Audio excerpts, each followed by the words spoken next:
এখানে আমি আপনাদেরকে একটা ইন্টারেস্টিং বিষয় দেখতে পারতেছেন, এখানে একটা ফেসবুক পেজ এখানে কবে ক্রিয়েট করা হয়েছে, টুডে দেখতে পারতেছেন। এখানে ডেটের এখানে যদি আপনারা দেখেন, ক্রিয়েশন ডেট যদি দেখেন টুডে, হ্যাঁ।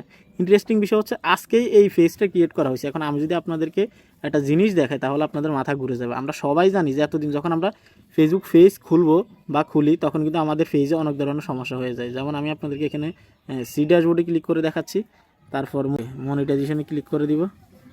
মনিটাইজেশনে ক্লিক করার পর এখানে যদি আপনারা আসার পর দেখতে পাচ্ছেন স্টার, ঠিক আছে।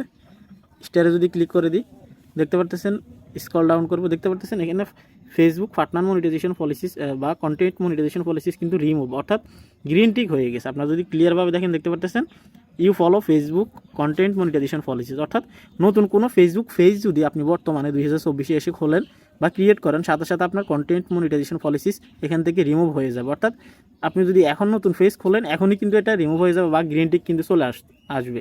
আগে কিন্তু আমাদের এরকম কিন্তু ছিল না। আগে যখন আমরা পেজ খুলতাম তখন কিন্তু পার্টনার মনিটাইজেশন বা কন্টেন্ট মনিটাইজেশন পলিসিস থেকে যেত, যখন লাইভ করতাম তখন কিন্তু এটা রিমুভ হয়ে যেত। তো আমি যদি আপনাদেরকে আরও একটু ক্লিয়ারভাবে দেখাই, এই পেজটা একটু আগে ক্রিয়েট করা হয়েছে। তো আমি যদি প্রোফাইলে যাই, এখনও প্রোফাইল পিকচারটাও কিন্তু দেওয়া হয় নাই, ঠিক আছে।